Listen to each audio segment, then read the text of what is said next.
नमस्कार। Matrix NEET division में आप सबका बहुत बहुत स्वागत है, बहुत बहुत अभिनंदन है। ऐसा कहा जाता है कि हमारे जीवन की हो, रिश्तों की हो, केमिस्ट्री सेट होना बहुत जरूरी है। और यदि हम एक स्टूडेंट हैं और स्टूडेंट में यदि केमिस्ट्री सब्जेक्ट है तो सब्जेक्ट की केमिस्ट्री भी सेट होना बहुत जरूरी है, वरना नीट का सपना अधूरा रह जाता है। आज हमारे साथ में मैट्रिक्स नीट डिवीजन में जिनके कंधों पर केमिस्ट्री की जिम्मेदारी है, डीजी सर के नाम से जिनको जाना जाता है, बोला जाता है बच्चों द्वारा, दीपक जी गर्ग सर हैं। सर बहुत बहुत स्वागत, अभिनंदन। आप हरियाणा से आते हैं, भगवान कृष्ण की कर्म भूमि से।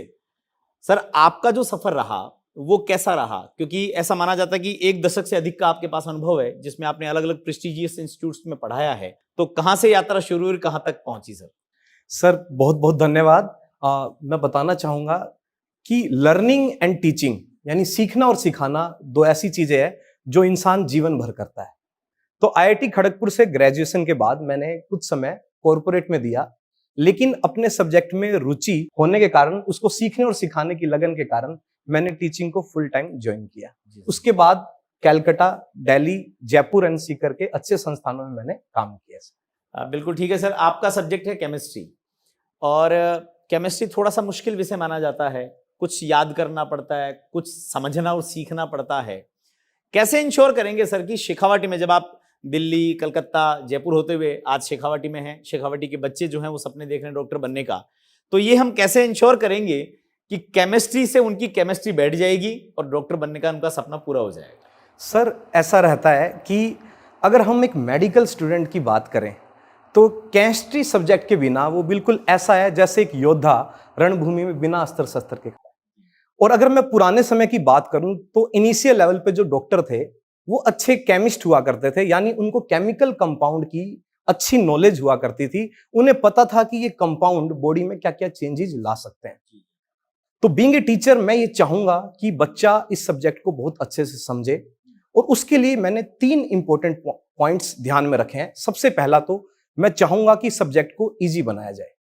तो इजी बनाने के लिए मैं आपको बताना चाहूंगा कि केमिस्ट्री सब्जेक्ट एक्चुअली नॉलेज और कॉन्सेप्ट का मिक्सचर होता है, अमलगम होता है।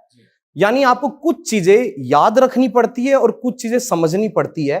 तो उसके लिए मैं एंश्योर करूंगा कि बच्चों को टाइम पे मटेरियल दिया जाए, उनकी क्लासेस टाइम पे ली जाए, और इसके साथ मैं टॉपिक्स को एक प्रॉपर सीक्वेंस में पढ़ाता हूं।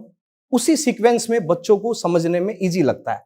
अगर बच्चे इस सब्जेक्ट को प्रॉपर सीक्वेंस से नहीं करते तो उन्हें यह सब्जेक्ट डिफिकल्ट लगने लगता है। दूसरा पॉइंट मैं ये चाहूंगा कि सब्जेक्ट को इंटरेस्टिंग बनाया जाए। तो इंटरेस्टिंग बनाने के लिए जो भी बच्चा सब्जेक्ट या चैप्टर पढ़ता है उसको ये फील होना चाहिए कि ये सिर्फ मैं पेपर के लिए नहीं पढ़ रहा हूं, मेरी मेडिकल फील्ड में ये काम आएगा। जो भी टॉपिक मैं पढ़ रहा हूं वो आगे मैं किस तरीके से यूज कर सकता हूं, ये बहुत जरूरी है उस बच्चे को समझाया जाए। तीसरी बात, मैं बच्चों को कॉन्फिडेंस दूंगा कि अगर आप मेहनत करते हैं तो मैं भी आपके साथ खड़ा हूं, हर समय मैं आपके साथ खड़ा हूं डाउट्स में, और जो भी समस्याएं आपकी पढ़ाई में इफेक्ट डालती है उनके लिए मैं आपके साथ खड़ा हूं। तो बच्चों को अगर ये कॉन्फिडेंस है कि अगर हम मेहनत करते हैं तो हमारा सिलेक्शन सर की मदद से हो जाएगा, तो ये मैं ऐसा करना चाहूंगा। सर जैसे हम सब जानते हैं कि भाई डॉक्टर बनना, नीट क्लियर करना, ये किसी युद्ध से कम नहीं है, और युद्ध तभी जीते जाते हैं जब सही रणनीति हमारे पास में हो। तो यदि मैं as a student, as a NEET aspirant ये जानना चाहूं कि मुझे अपने नीट के एग्जाम को क्लियर करने के लिए केमिस्ट्री में क्या रणनीति बनानी चाहिए कि मैं आसानी से अपने विषय को भी पार करूं और इस पूरे एग्जाम को भी मैं क्लियर करूं? सर अगर एक बच्चे के पॉइंट ऑफ व्यू से मैं बताऊं तो सबसे पहला पॉइंट तो उसके लिए ये रहेगा कि वो सब्जेक्ट 100% कंप्लीट करें। क्योंकि पेपर में अगर आप देखेंगे तो सारे चैप्टर्स तरीके से कवर किए जाते हैं। साथ में अगर उसके पास समय का अभाव है तो वो पुराने आए हुए क्वेश्चंस के बेसिस पे ये एंश्योर कर सकता है कि ये वाला चैप्टर ज्यादा वेटेज का है, उसको ज्यादा समय दे सकता है। इसके साथ नीट के पेपर में एनसीईआरटी बहुत ज्यादा इंपॉर्टेंट होती है। उसमें एनसीईआरटी से डायरेक्ट क्वेश्चन पूछे गए हैं, इंटेक्स्ट बेस्ड क्वेश्चन, एक्सरसाइज से क्वेश्चन, डायरेक्टली पैराग्राफ से क्वेश्चन पूछे गए हैं, एग्जाम्पलर के क्वेश्चन पूछे गए हैं। तो एक स्टूडेंट को एनसीईआरटी लाइन बाय लाइन करनी चाहिए।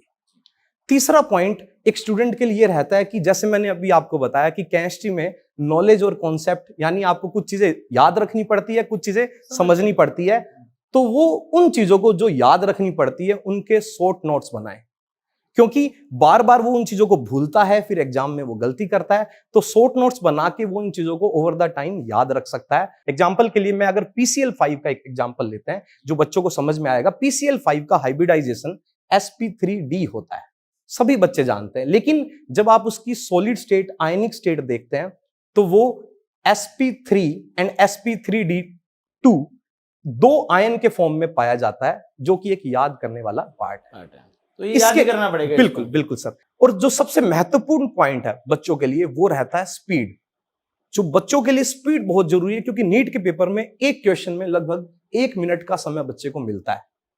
तो उस 1 मिनट के समय में बच्चे को क्वेश्चन पढ़ना है, करना है और उसको मार्क भी करना रहता है। तो मैं बच्चों को ये करवाना चाहता हूं कि वो जब भी अपने क्वेश्चंस प्रैक्टिस करें तो एक टाइम लिमिट में क्वेश्चंस को कंप्लीट करें, जिससे उसकी ओवर द टाइम स्पीड बढ़ती है, तो उससे उसका सिलेक्शन इंश्योर होता है। टाइम मैनेजमेंट बहुत बड़ा रोल प्ले बिल्कुल करता है। सर।